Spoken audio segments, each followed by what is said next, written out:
Estás escuchando My Type of Radio.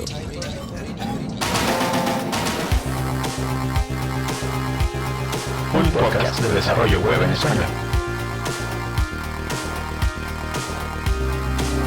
Somos Axel Martínez. Arturo Mosqueda. Comenzamos.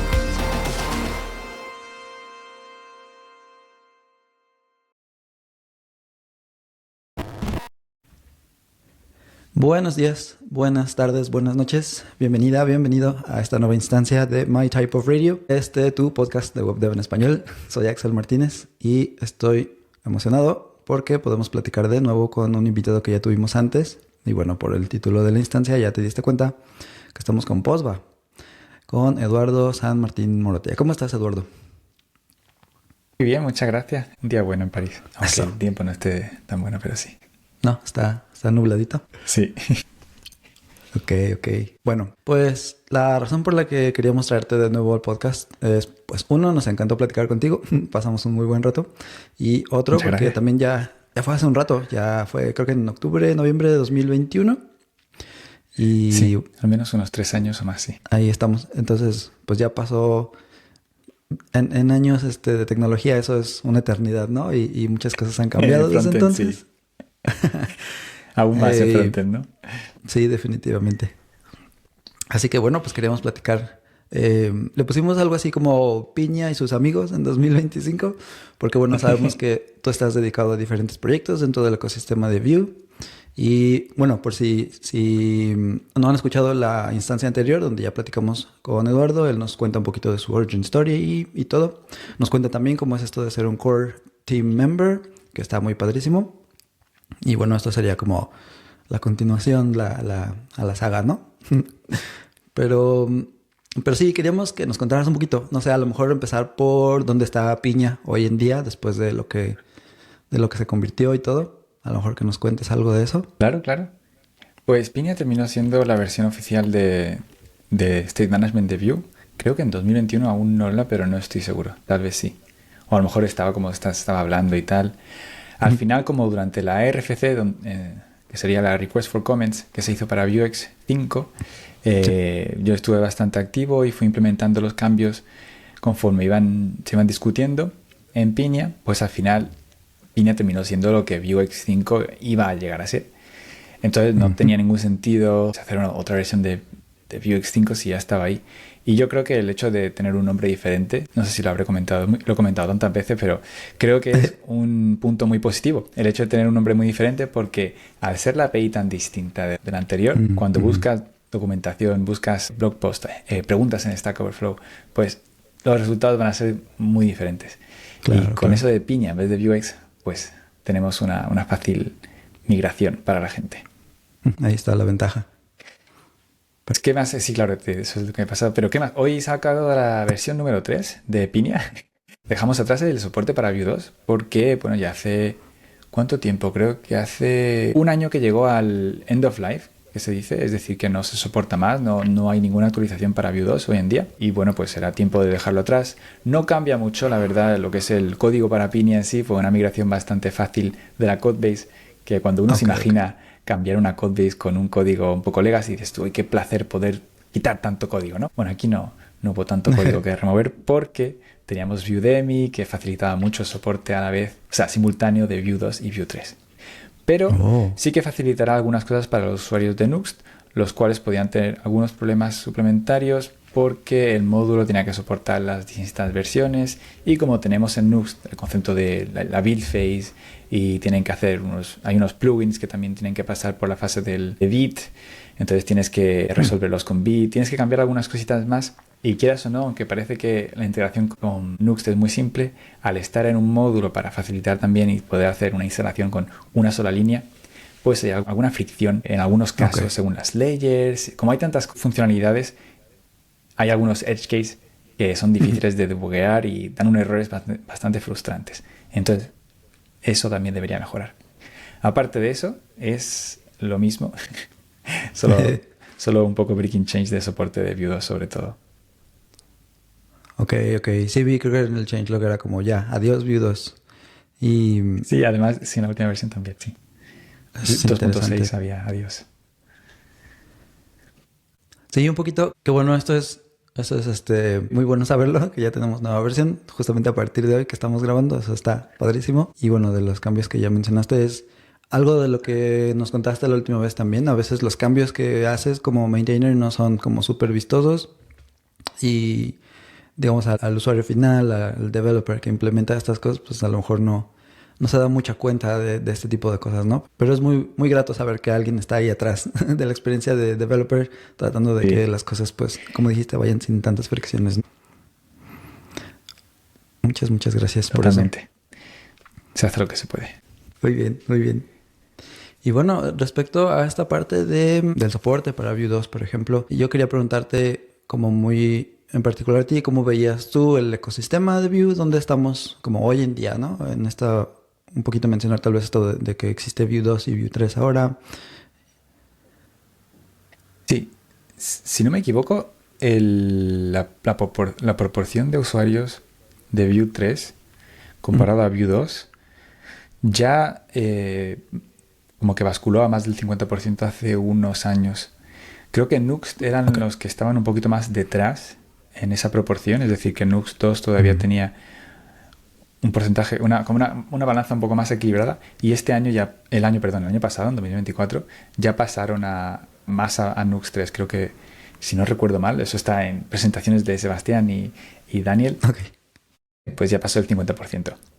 Hoy en día, pues Vue sigue creciendo muy bien. Yo creo que la flexibilidad de API que ofrece, esa flexibilidad que tenemos de hacer Option API, Composition API, el Script Setup, el hecho de haberse adaptado poco a poco con las modas, porque al fin y al cabo estos son modas. Hay a veces opiniones técnicas, pero hay mucha moda de cómo escribir las cosas. No siempre, y a veces lo que prevalece en la forma de escribir y en ciertas tendencias de código frontend son modas más que una solución técnica superior, por así decirlo. Y al final, porque la diferencia no es tan grande entre una u otra API o solución técnica, pues lo que prevalece son otras cosas como las modas o el ecosistema, que también es muy importante. Ejemplo muy fácil, React, que a pesar de ser hoy en día uno de los frameworks más lentos, pues sigue siendo el framework dominante porque el ecosistema es muy bueno y el más grande de todos. Claro, Entonces, hoy en día lo que vemos con Vue también es la aparición de Vapor, que es un modo en el que pues, está trabajando Evan, Kevin, Rizumu y alguna que otra persona más en el core team, con la que en vez de hacer un virtual DOM, se compilan los componentes en como una especie de pseudocódigo que reemplaza el DOM directamente. Eso permite tener un rendimiento muy cerca de lo que sería lo más básico en JavaScript, lo nativo en vanilla JavaScript. Y de hecho en los benchmark, pues Vue se ve en cabeza con Solid o Svelte. Recientemente, hace muy poquito, Evan publicó un tweet diciendo que había conseguido pasar por delante de Solid JS en rendimiento. Mira. En sí estamos hablando de tonterías, que esté justo detrás de Solid o delante. En la velocidad es tan alta ya, el rendimiento es tan bueno que no, sí, ya es solo por creo que nerdismo, si podríamos decirlo, por querer ser más rápido, ¿no? Y por intentar ir a estrujarle todo lo que puedas ahí al rendimiento del framework. Pero aún así es muy interesante.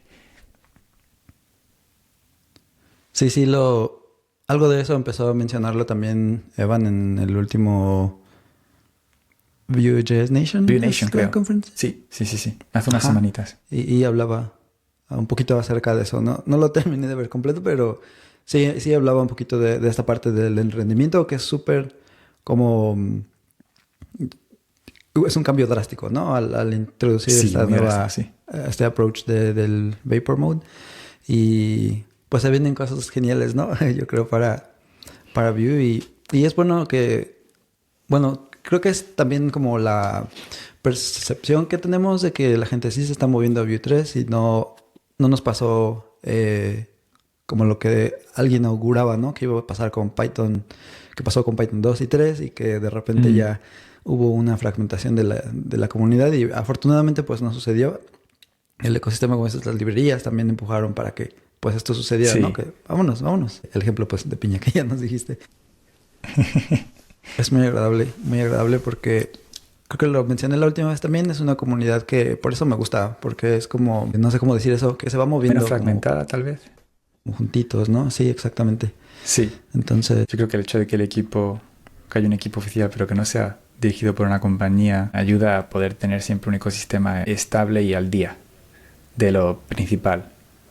claro. Entonces, lo que está ahí, pues lo que será el core de una aplicación, todas las librerías core de una aplicación, son desarrolladas por las mismas personas dentro del equipo que comunican entre sí, se concuerdan, se sincronizan para las actualizaciones y eso está bien. Sí, eso es muy bueno.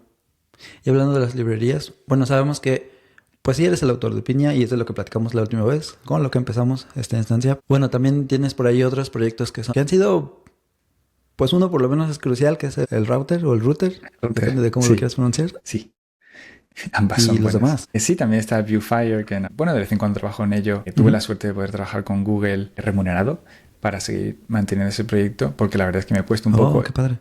de darle tiempo a cada uno de estos proyectos. Entonces tuve mucha suerte de poder trabajar remunerado ese proyecto. Además, me gusta bastante. La experiencia con Firebase es bastante buena. Pero sí, el proyecto que más importancia tiene sería el router. El router y hoy en día un plugin ViewRouter, que sería como un poco las iteraciones futuras de lo que viene a ser el ViewRouter. Y esas iteraciones se basan mucho más en la fase de build y no el runtime. La idea de poder mover todo lo posible, eso siempre, mover todo lo posible del runtime al build time siempre es interesante, siempre y cuando el resultado final, el artefacto que salga al final de código, no sea más pesado, pero sobre todo porque quitamos una cierta, un parsing, por ejemplo, de las rutas y podemos hacer que el código generado sea más rápido. Ya veo.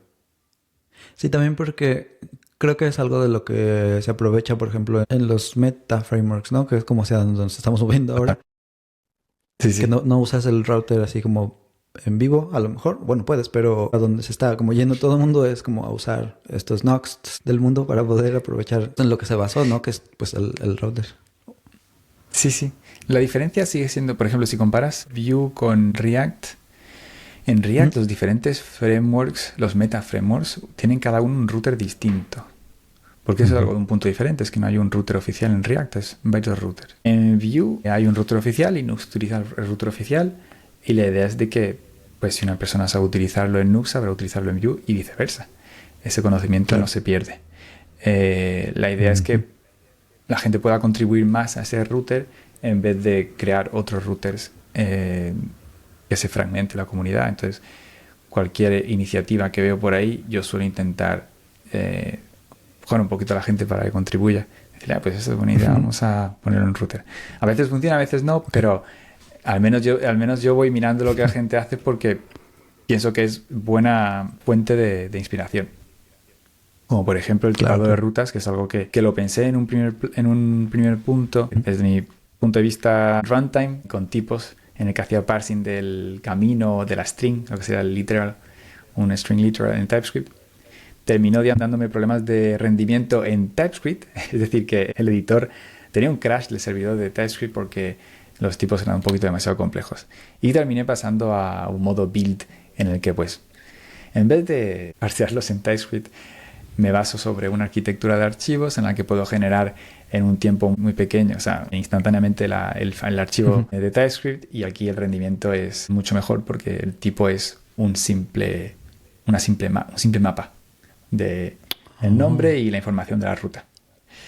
Y eso también se veía en Nux, por ejemplo, y yo creo que en otros plugins que había más agnósticos, pues esta gente pudo contribuir en algunos aspectos en los plugins de lo que vieron conveniente.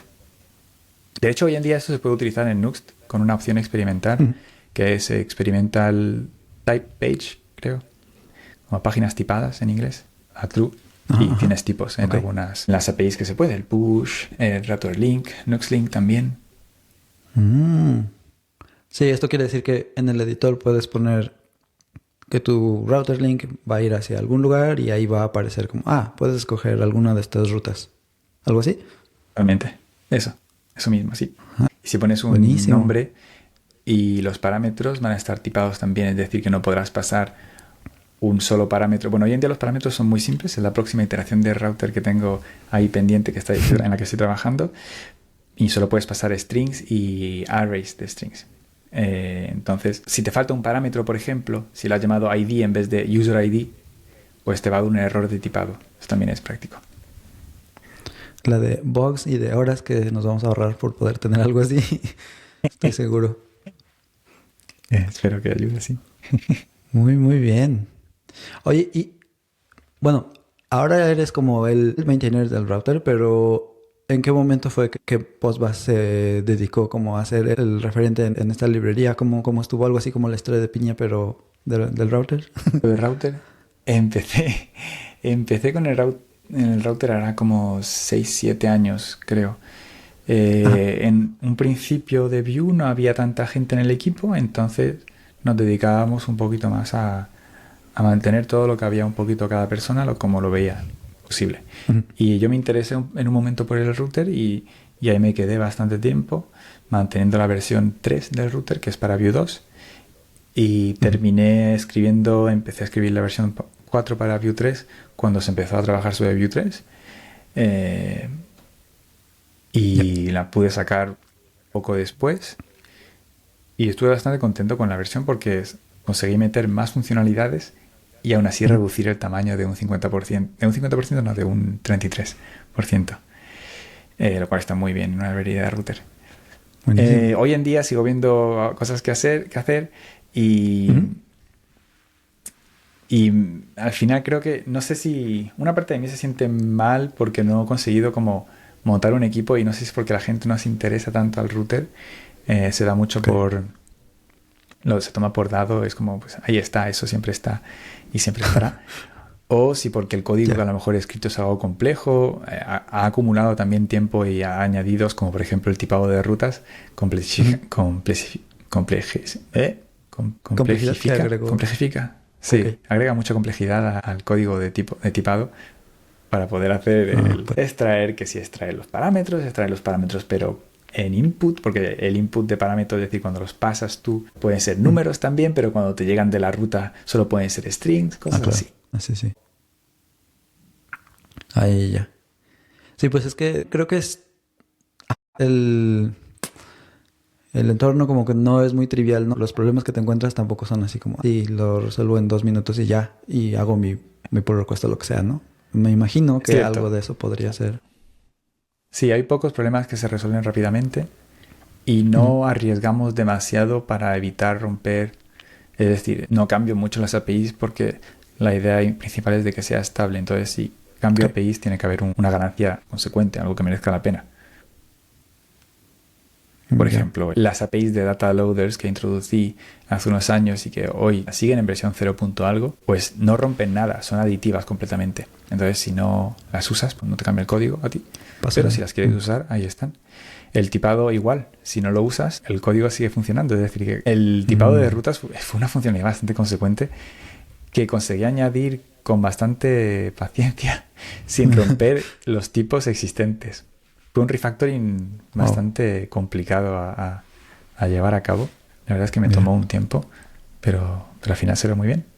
Ahí seguimos con la misma versión 4 del router, pero con funcionalidades bastante gordas.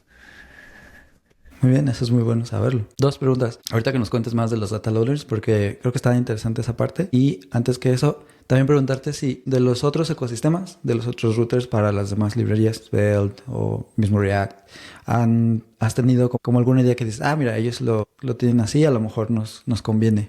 O al revés, si alguien ha venido como de las otras comunidades y te ha, no sé si directamente, pero si ves que alguien ha tomado como esa parte del Vue Router y se lo llevó para los suyos. Sí me he inspirado de formas, a veces mezclando cosas también. Y seguro que hay gente que se ha inspirado del router, pero no tengo la impresión de que me lo hayan dicho y no pasa nada. Está muy bien, yo muy feliz que lo... Hombre, me gustaría saberlo por curiosidad más que otra cosa, pero no me molesta en absoluto, obviamente. Al contrario, me siento muy feliz. Me he inspirado de qué cosas. Los loaders los he visto un poquito hechos de forma distintas en tanto React como Svelte como Solid. Y yo quería hacer mi propia versión un poquito más avanzada. He he como intentado, claro, los ves con ojos nuevos, entonces también te puedes poner en mente de una persona que los utiliza y te dices, pues esto le veo tal limitación. Entonces vas buscando la documentación a ver si lo consiguen resolver o cómo lo resuelven y intentas encontrar esos puntos de fricción en el uso de la API para poder ver hacia dónde puedes ir. También intento a veces escribir mis APIs antes de leer o notar algunas notas de cómo me gustaría poder tenerlo y luego leo la otra versión e itero. También he hecho eso. Lo he hecho, por ejemplo, con el file-based routing, algunas cosas que he visto lo que hacían los demás, tienen opiniones distintas, he leído un poquito por qué hacen de una forma y otra. Yo tenía ya mi opinión formada de antes y he adaptado a lo que veía más pertinente. Por ejemplo, los parámetros opcionales y respetables en ViewRouter. Cambié la sintaxis para un plugin ViewRouter respecto a lo que existía en otras librerías y yo la veía más lógica que, por ejemplo, un parámetro se pone entre brackets, que esto en sí también lo usaba Nuxt, pero yo ya le había consentido antes, entonces quería que se alinease para que sea más fácil para la gente y luego lo que me quedaba es añadir los parámetros respetables, es decir, puedes tener /1, /2, /3, /4 y eso se convierte en un solo parámetro con un array de 1, 2, 3, 4. Entonces lo que haces es le añades un más al parámetro, pero que justo después del bracket, mira, ni siquiera me acuerdo exactamente, pero porque tampoco me importa tanto, lo ves fácilmente, pero sí sería después de las brackets. Claro. Y luego he hecho que para ser opcional, en vez de ponerle un solo bracket, le pones 2. Y me recuerda un poquito pues a los parámetros opcionales en algunos líneas de comando. Entonces, si quieres que sea opcional y a la vez que se repita, pues le pones los dos, brackets y el más. Y yo pienso que eso tenía más sentido respecto a otras sintaxis que estaban por ahí. Y sigo hoy en día copiando y mirando lo que puedo y mejorándolo. Por ejemplo, en Svelte tienen ciertas convenciones para dar información respecto a una ruta que no tenga un componente.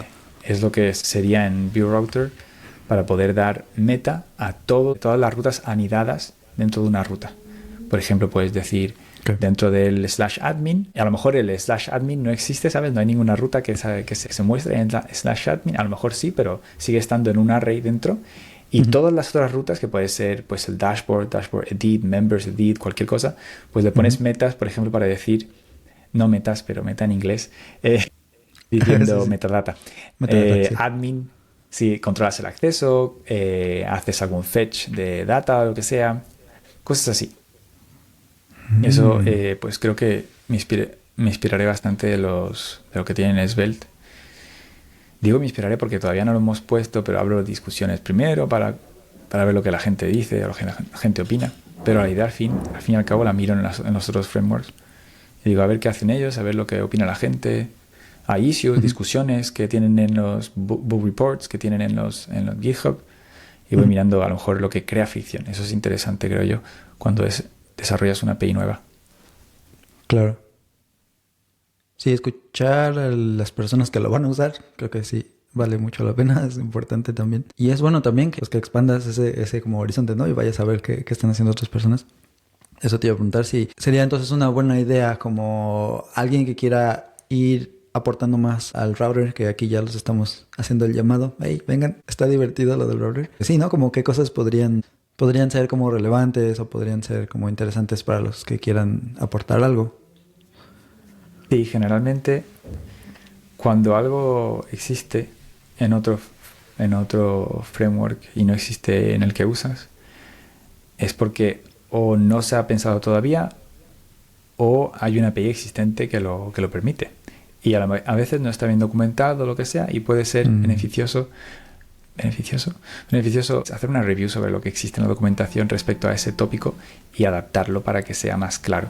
Porque mucha gente también viene desde un framework a otro y en la búsqueda suele utilizar algunos términos que son familiares y merece la pena a veces simplemente mencionar esos términos. Tan simple y básico como mencionar el término de otro framework en una sola frase, pero ya aparecen los resultados. Y eso es muy importante. Por supuesto.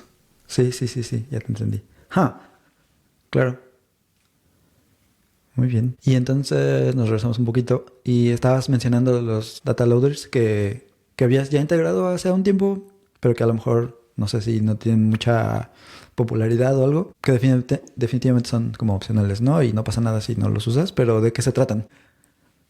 Los data loaders es un conjunto de APIs para el router que permiten integrar el fetching a la navegación. La idea va siendo de que cuando tú llegas a una página, la página se renderiza con ciertos datos y lo ideal es que esos datos estén disponibles antes de renderizar esa página. Claro. Los data loaders en sí son una API, un set de interfaces que hay que implementar. Y esas interfaces se pueden implementar con cualquier estrategia que quieras para mejorar, para adaptar cómo se hace el fetching y lo que sea. Por ejemplo, yo tengo una API que está implementada, que pongo en un plugin view router, que sería la API básica. Entonces, esa API básica lo que necesita es una función que retorna el dato que quieras tú tener. Y estos loaders los exportas los usas en páginas y luego el router los ejecuta automáticamente según a qué página vas. Y entonces tienes el control luego sobre la data, el estado de loading, los errores y todo está integrado a la navegación. Es decir, que si hay un error que no se ha esperado, pues va a cancelar la navegación. Pero por otra parte puedes tener errores esperados y esos no cancelan la navegación y te aparecen en otra propiedad que sería el error en vez de estar en data. Y tú lo que tienes al final es un composable, lo llamas como quieras, use profile information, lo que sea. Lo puedes exportar, de hecho lo puedes poner en otro archivo, puedes ponerlo en tu carpeta loaders y poner tus loaders ahí y los vas usando donde quieras, siempre y cuando los exportes desde las páginas, porque eso es lo que permite al router saber que tal página utiliza tal loader, entonces cuando vamos a tal página hay que cargar los datos de ese loader. Y a diferencia de Suspense, que sería otra forma el fetching, aquí podemos paralelizar absolutamente todos los loaders, hay soporte para imbricación también, hay soporte para deduplicación y se puede hacer un reload fácilmente con una función que te retorna el composable.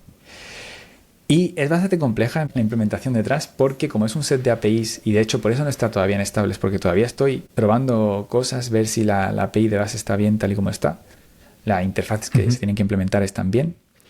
Porque he hecho una versión básica y otra con piña colada, que sería una layer para piña para la Sync State Management, que lo que añade principalmente es cache, ¿vale? Es un cache y mutaciones y queries. Para la gente que ha usado Stack Query se parece bastante en lo que sería algunas APIs y sobre todo en lo que en los problemas que resuelve.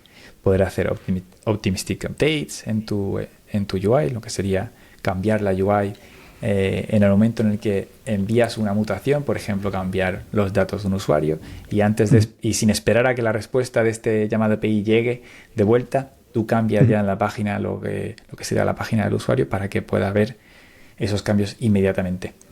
Y de mientras la mutación corre y si falla lo que sea, lo vuelves a comunicar, haces un rollback en la página y todo eso se gestiona. Es un poquito más de trabajo, pero las UIs que terminan saliendo son mucho más limpias no es la palabra, mucho más... da la impresión de que todo es mucho más rápido porque estás eliminando toda la fricción creada por las requests, que al fin y al cabo es la fricción principal en una aplicación. Y la fricción en la aplicación es lo que más usuarios te puede quitar hoy en día. Es decir, una aplicación que no responde como uno se espera, una aplicación que no te deja controlarla bien, por ejemplo, que hace demasiadas cosas automáticas y luego no te deja meter de donde te hace falta meter, o una aplicación simplemente lenta, pues la gente no la usa. Claro. Y lo opuesto, pues es lo que hace que la gente reutilice una aplicación. Es porque es agradable de utilizar, responde como uno se espera, es rápida o da la impresión de ser rápida, porque eso es muy importante, dar la impresión de que las cosas funcionan o son rápidas, es más importante al final que el hecho de ser rápido en sí. Bien dicho. Sí, ahora hay mucho, como esta tendencia, he estado escuchando, por ejemplo, en el podcast de Syntax FM, están hablando mucho como de local first y estas cosas que permiten que las apps sean como muy rápidas y que la gente tenga esta impresión, ¿no? Justamente de que todo está ahí mismo. Bueno, no tenga la impresión, de hecho, está ahí mismo, pero... Está ahí mismo, sí. Pero irse como por ese lado, ¿no? De permitir que los usuarios tengan mejores experiencias, creo que siempre es importante, especialmente si eres un framework de UI. Pero, entonces piña colada es como una capa encima de los data loaders, ¿o cómo funciona? Pues no, y eso siempre lleva a confusión porque es normal, hay un poco de overlap. Piña Colada Ok. sí funciona de forma independiente a los data loaders. Lo que Ya. pasa es que en ambos casos estamos hablando de data fetching y entonces es muy fácil confundirse los dos. Hay data loaders para Piña Colada. Es decir, que puedes integrar Ok. Piña Colada con los data loaders de forma a tener las dos cosas. Lo bueno de cada librería. De cada uno. Ajá. Integrando los fetchings con cache, invalidations y tal dentro de la navegación. Pero sí, los data loaders en sí es un poquito más, no básico, pero más... es a un nivel un poco inferior. Ajá, sí, sí. Piña Colada son stores que utilizan Piña y el sistema de plugins de Piña para poder interactuar con un cache y sobre todo te pone a disposición unas APIs suficientemente bajas para poder adaptar a tu gusto los optimistic updates y tener una aplicación que al fin y al cabo funciona un poquito más sola y reduce la fricción de la request. Entonces creo que también ahí sería la respuesta de, no sé si alguien nos preguntara, ¿y por qué utilizaría Piña Colada en vez del Vue, ¿cómo sería? Stack para Vue. Instant Query para Vue.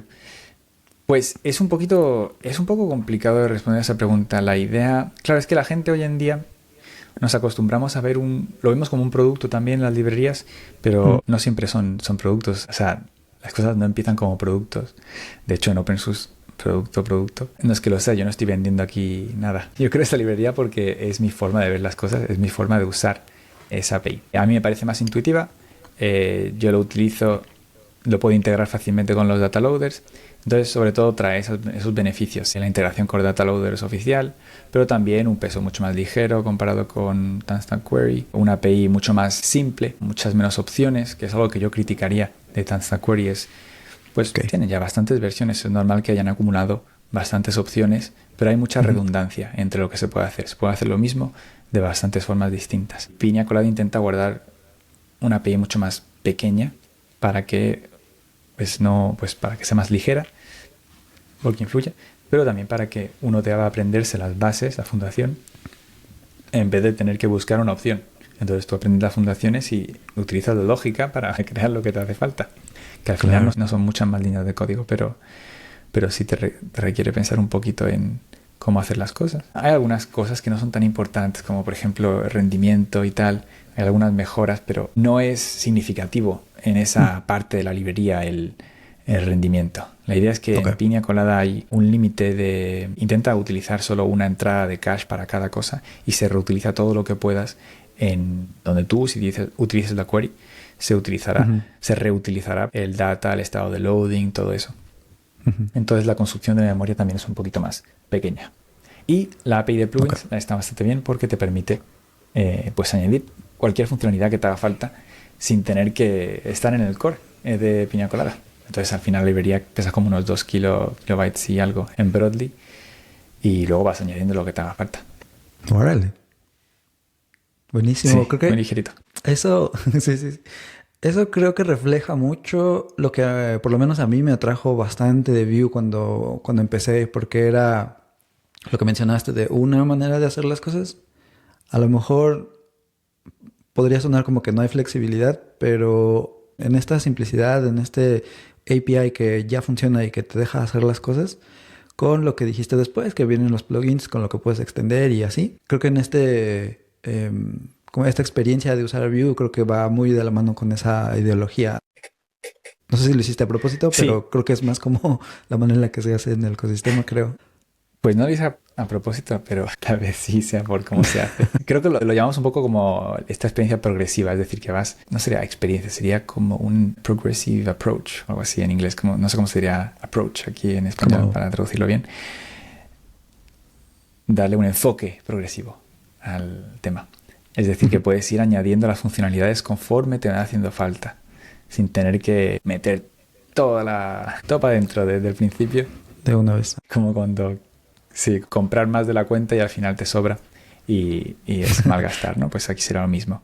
Y sí, es un poco esa idea. Con la API es un tema interesante y es difícil de juzgar bien porque es bastante subjetivo al final, lo bueno o lo malo que es una API, lo intuitivo que tiene una API.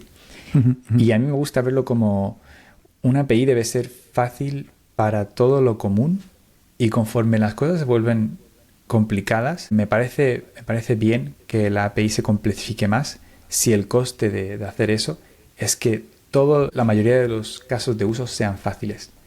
Entonces, eso se puede ver como una especie de gráfico en el que tienes, en el X sería como la complejidad del use case.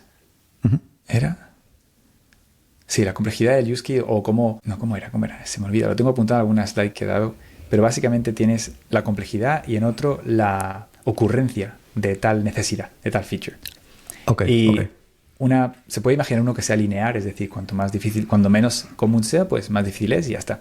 Pero no, lo interesante es que sea muy fácil hasta un 80%, por ejemplo, de las features. A lo mejor lo digo como completamente random, este número 80% como podría ser 60, 70, algo así. Pero tiene que ser bastante fácil y luego, de forma un poco exponencial, va subiendo para ese 20%, 30% de casos más complicados, de forma que algunos casos más complejos pues sean posibles, pero no sean tan fáciles, porque al fin y al cabo la API está pensado un poquito más para ese conjunto de casos de usos que son mucho más ocurrentes. Claro. Y eso para mí es buen API design, lo que diría yo. Muy bien. Buenísimo. Es lo que nos gusta de platicar con las personas. Que nos den estos como insights, ¿no? De las cosas en las que ellos están pensando y las cosas sobre las que se basan para poder crear sus proyectos o trabajar en ellos. Es muy, muy padre. Muchas gracias. Pues entonces, piña colada, router, Viewfire. ¿En qué otra cosa andas? No, ahora mismo ya es suficiente. Las charlas que voy dando, a veces me meto demasiadas charlas y luego termino estresado preparando las charlas al último momento. Pero bueno. No hay mucho recicle ahí, reuso de las charlas. Y sí, los reutilizo todo lo que pueda, pero luego cuando sigo sacando alguna nueva cada año y al fin y al cabo los temas que voy avanzando, pues tengo ganas de hablar sobre esos temas nuevos, ¿no? Muy bien. Entonces es como un poco natural el hecho de que saque nuevas charlas, pero sí consigo reutilizarlas. Yo creo que he conseguido ya pasar una etapa en la que a cada charla la doy como 3, 4 mínimo de veces. A veces se da hasta 7 veces la misma charla en un año, cambiando algunos detalles obviamente entre vez y vez, pero menos mal, porque si no es mucho trabajo cuando se le dedican tantas horas a unas slides para que esté todo bien animado.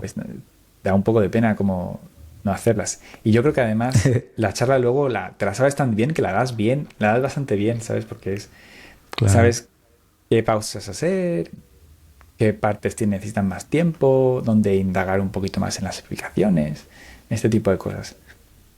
Sí, claro. A la séptima que la das ya estás en tu entorno, ¿no? Ya sabes de pies a cabeza cómo de va. memoria, sin revisarla vas a la charla.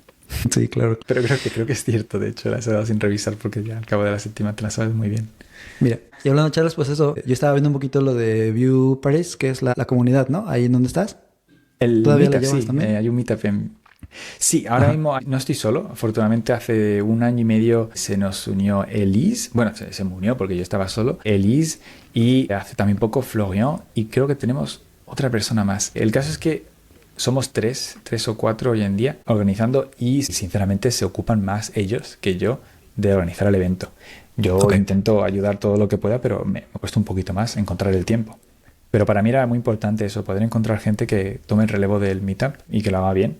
Y estoy contento de que sea posible y hoy en día seguimos organizando eventos o vamos pudiendo, ¿no? Depende del tiempo que tengamos. Han llegado, de hecho se han mudado a París 2 personas que contribuían mucho, entonces pueden dar charlas también, que sería Julien, bien. Que es un Cortin de Nuxt, y Esteban, Esteban porque es francés también, que él no sé si está en la Cortin, pero contribuye mucho a hacer plugins y tal, entonces está siempre muy motivado para dar charlas y tiene como 4 charlas propuestas ahí en el GitHub del Meetup. Buenísimo. Sí, creo que de él vi por ahí no sé si fue un tweet o ¿cómo se llama los de Blue Sky? Donde platicaba de algún post que hizo acerca de cómo crear una librería de componentes. Yo creo que es el mismo Esteban. Y se me hizo interesante. Todavía no lo termino de como ver todo, pero sí creo que el contenido que hace también en cuanto a educativo, supongo, del entorno es interesante. Qué bueno que está por allá. Buenísimo. Y aparte de eso que tenemos en el Meetup ahí... A veces se pasó Daniel Rowe, en la última versión, la última edición, perdón. Bien. Lo cual estuvo muy bien. Porque a veces tenemos algunos sponsors, entonces podemos pagar algunas cosas, como por ejemplo grabar los vídeos y invitar a gente y pagarle el viaje y la estancia. Pues está muy bien. Órale, qué padre. Pero sí. Muy bien. Y bueno, por ahí también he visto que ya viene es una conferencia, porque no es un meetup como tal, pero es una conferencia un poco más... Creo que la idea es un poquito más ambiciosa en Madrid. Y vi que sí ibas a andar por allá, ¿verdad? Sí, voy 2 veces a Madrid, de hecho, pero la de Vue sería la de MadView, que es en mayo, el 28 creo, y voy a la JSConf de España, que es a la final de este mes, en 2 semanas, en Madrid, ambas son en Madrid. Y nada, muy contento, son 2 charlas distintas, obviamente, porque una es mucho más agnóstica, no habla de Vue, pero la otra sí habla de Vue.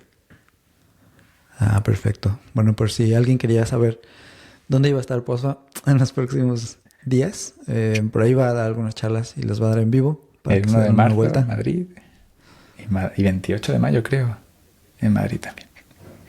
Ahí está. Perfecto, perfecto. Pues Eduardo, pues te damos muchas gracias por aceptar la invitación. No, a ustedes.